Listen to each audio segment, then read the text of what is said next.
Hello and welcome to This Week on Q. I'm your host, Derek Lambert, kicking things off with 3 things you need to know. The ages of some of your favorite actors and actresses may be a little bit more tough to find on IMDb. Subscription websites used by entertainment employers will have to remove the date of birth information from profiles. That's thanks to a new law signed by California Governor Jerry Brown. The Screen Actors Guild supports the law, saying it will help halt age discrimination. Over the weekend, sad news emerged out of the MLB. The baseball community is in shock after the death of one of the game's brightest stars. Officials say Miami Marlins pitcher Jose Fernandez was killed in a boating accident last weekend. Fernandez was a 2-time All-Star and the National League Rookie of the Year in 2013. In political news, Donald Trump has launched a nationwide filter on Snapchat to attack Hillary Clinton right before last night's presidential debate. Users of the popular social media network can now take selfies and photos with a picture frame design that says, "Debate Day, Donald J. Trump versus Crooked Hillary," before sharing with friends. That's what you need to know for this week. Now, let's start the show.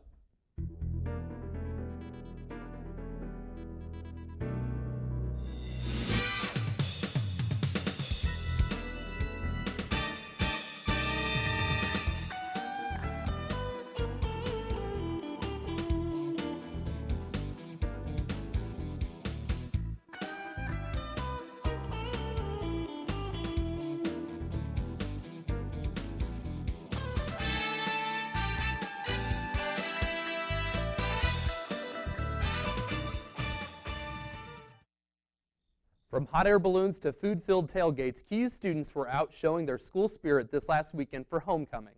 Let's take a look at how it went and how an alum has a very interesting story to tell.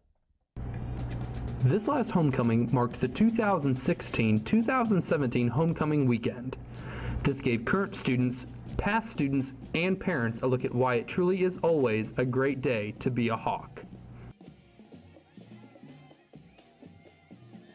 Starting with the parade down 18th Street and the second annual Balloon Glow, where the crowd had significantly increased from last year, it started what was to come for the weekend of Hawk festivities. After all the sports games and tailgates, alumni and current students had an opportunity to go to Brenner Library to purchase some alumni-written novels and have a meet and greet with those authors. Phil Eck, who is a graduate of 1984, wrote a novel regarding his grandfather, who is Fred Miller from Miller Brewing Company. This week on Q was able to sit down and speak with an alum about his book and what inspired him to do so. Fred Miller was the man who took Miller beer to its prime. He's the one that took Miller from a regional brewery to a national brewery, and he did this through sports advertising. Miller took the beer from 20th place with barrels produced to 5th in barrels produced. Eck has countless memories from Quincy itself, from assistant coaching soccer at Quincy Notre Dame, as well as at Quincy University, where he played soccer under Jack McKenzie. For more on this story, check out Eck's book, Remembering Fred Miller, From Notre Dame to the High Life. For This Week on Q, I'm Derek Lambert. News reporting today sometimes seems more negative than positive, but one Quincy University student has made a positive impact on his own community. Reporter Evan Powell has more. So when I first heard that school needed $500,000, my first thought was, well, what can we do in order to get this amount of money together? And it took about 5 seconds to set up a GoFundMe page. I had no idea how it was going to work, but I thought we can at least try, see what happens. Gino Grivetti did more than just try to raise the money. Grivetti attended St. Edward Catholic School in Chillicothe, Illinois. His GoFundMe account raised $400,000 in 4 days. The money was needed to repair the school. The Peoria Diocese had set a deadline to raise $400,000 or the school would close. The money goes towards roof repairs, water damaged areas, and asbestos removal. And I've actually gotten some emails from people in the local area around Peoria, Illinois, asking me, hey, we saw that you used this, can you tell us how it worked? And so it's been a learning experience for me, and I've actually been able to share some of what I've learned. Eddie is excited that the repairs have started and loves to help out his old school. Since the $400,000 was raised, the diocese has agreed to donate an additional $200,000 to finish the project. So great to see it. You know, I went through this school myself, and it has not changed. So it'll be really exciting to see a more modern-looking school, even just in the roof bulletproofing it situation. For This Week on Q, I'm Evan Powell reporting. We've got the latest on last night's presidential debate. You don't want to miss this, and we'll be right back after this short commercial break.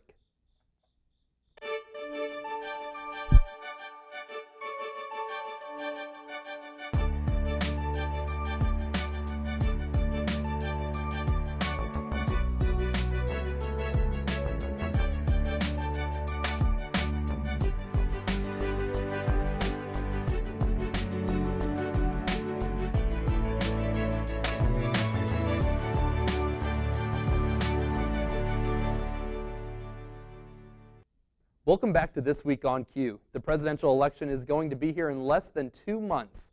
The first presidential debate was held at Hofstra University in New York last night. CNN's Steve Naines has more. The nominees for president made their case to voters Monday night in the first debate of the general election. It didn't take long for attacks to fly. I have a feeling that by the end of this evening, I'm going to be blamed for everything that's ever happened. Why not? Why not? Yeah, why not? Trump deflected a question that has long dogged his campaign by bringing up an issue that has dogged Clinton's campaign for even longer. I will release my tax returns against my lawyer's wishes when she releases her 33,000 emails that have been deleted. I think you've just seen another example of bait and switch here. And bragged about once not paying taxes. He didn't pay any federal income tax. So That makes if me he's smart. paid- Clinton, meanwhile, sought to call out Trump on his shifting positions on military intervention. Donald supported the invasion of Iraq. Wrong. That is absolutely Wrong. proved over and over again. Wrong. He actually advocated for the actions we took in Libya and urged that Gaddafi be taken out after actually doing some business with him one time. Both candidates also butted heads over race relations and law enforcement. Everyone should be respected by the law, and everyone should respect the law. Right now, that's not the case in a lot of our neighborhoods. Now, whether or not in a place like Chicago you do stop and frisk, which worked very well, but you take the gun away from criminals that shouldn't be having it. In Hempstead, New York, I'm Steve Danis reporting. In the sports world, one of the best golfers of all time passed over the weekend. CNN's Mike Galanos takes a look at Arnold Palmer's legacy. Winner of 7 majors and 96 tournaments overall, Arnold Palmer was one of golf's greatest and most charismatic players.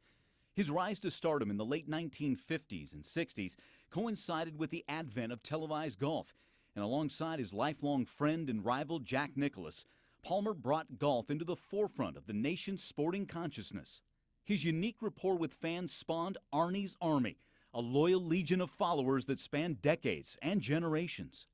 When people say, well, treat other people as you'd like to be treated, they don't really think that.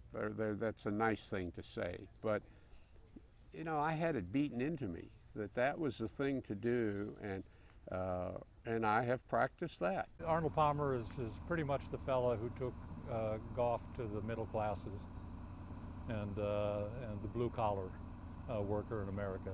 It was considered a game for the elite. For many, many decades, the high-class resorts on the East Coast and the private country clubs. And here came Arnold Palmer, the son of a greenkeeper from the mountains of Pennsylvania. And the way he walked, the way he hitched his pants, the way he smoked and flicked away the cigarette, it was compelling to women, it was compelling to men, and suddenly golf was a game for the masses, not just for the elite. Born in Latrobe, Pennsylvania, Palmer grew up next door to the local country club where his father worked as a golf professional and course superintendent. And at the age of 25, Palmer joined the PGA Tour for the 1955 season and won the first of his 4 Masters titles 3 years later. In the early 60s, Palmer made the golf course his personal playground. He won 29 tournaments between 1960 and 1963, racking up 4 majors in that span, including a miraculous comeback from 7 strokes down in the final round of the 1960 U.S. Open. That performance paved the way for him being named Sports Illustrated's Sportsman of the Year. Palmer was later named the Athlete of the Decade by the Associated Press. Arnie just saw the target and was ready to fire.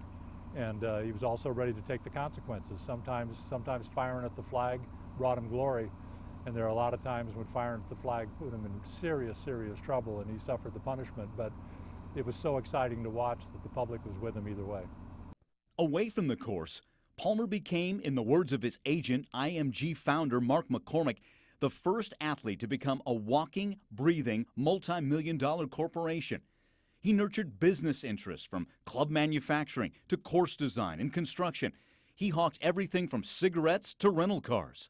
I think the ultimate genius of Arnold Palmer is his unbelievable understanding of human beings.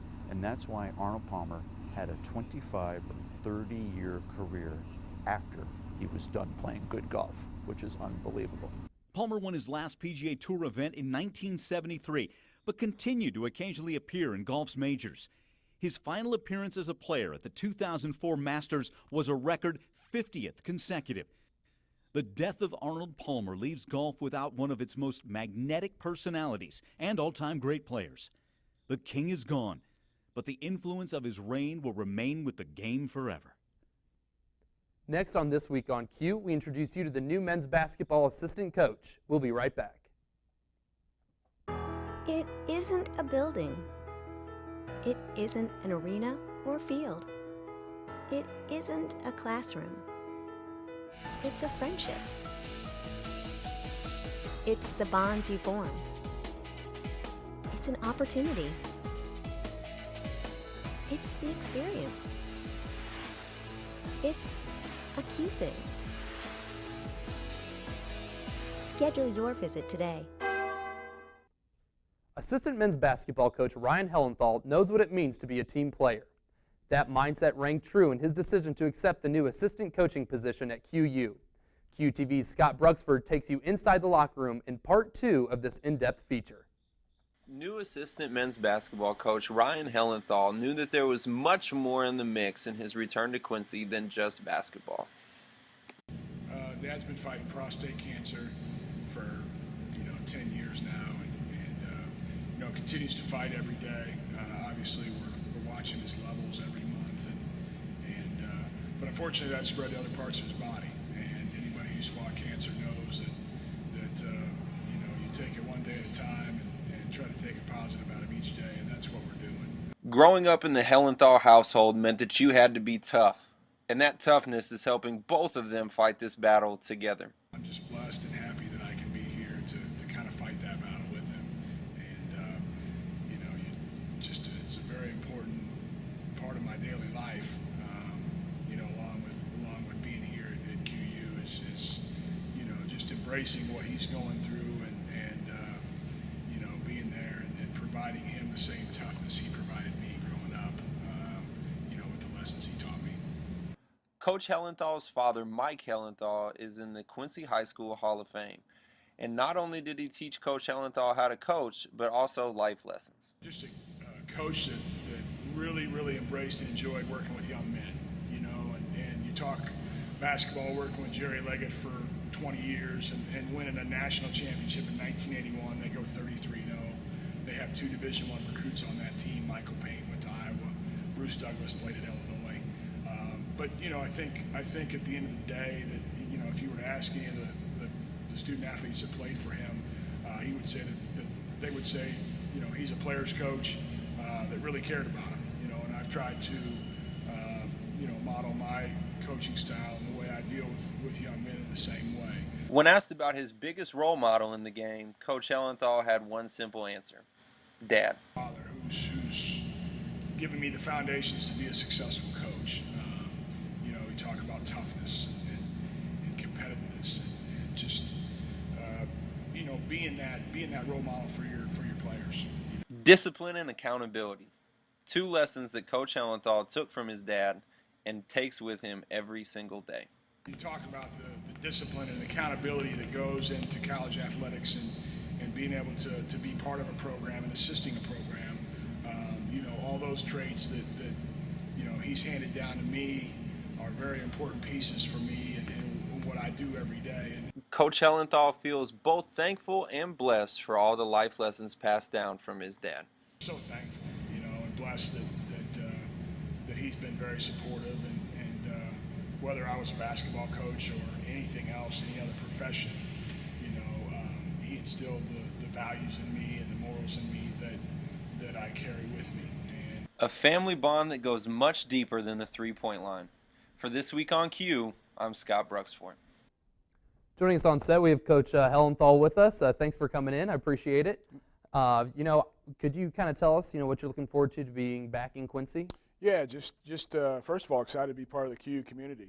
Obviously I know Quincy being born here, but the chance to be around the students and the athletes, and then the opportunity to work for Coach Bell, a guy who's a proven winner and somebody that I can learn a lot from, and I'm just excited for the overall experience. Awesome. Could you maybe walk us through, how you're going to be feeling that first night when the team goes out on the floor for you being here? Yeah, excited, obviously.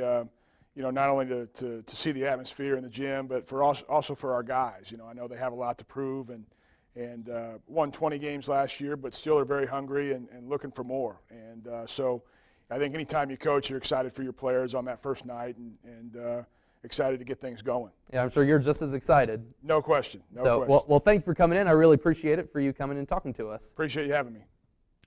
Coming up after the break, we'll give you the latest in entertainment news. Stay with us. QUTV is more than a news outlet. 1 in 5 undergrads work at least 35 hours a week, year-round.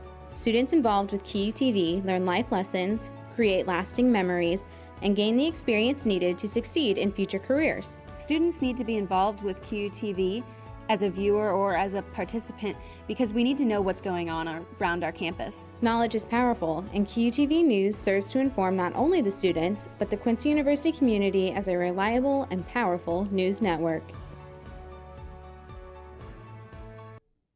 Before we wrap up this week on Q, here's a look at what's happening in Hollywood. CNN's David Daniel reports. I pray you sing a new song. The Birth of a Nation director and star Nate Parker brings his vision of the Nat Turner slave rebellion to theaters October 7th, but he's not waiting until then to spread a message. No one has the right to prevent you from participating in what makes America's democracy so great, the right to vote. Parker and his Birth of a Nation co-stars recorded this PSA for Tuesday's National Voter Registration Day. Voter enrollment tables will be set up in U.S. theaters, holding special screenings of the film on Tuesday and during its opening weekend next month.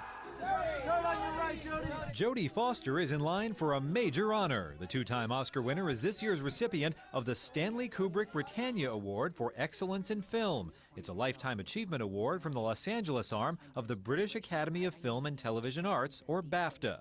Foster will pick up her prize at the group's annual gala October 28th in Beverly Hills. You two look fine this evening. We're on a date. Very nice. Took you long enough to ask.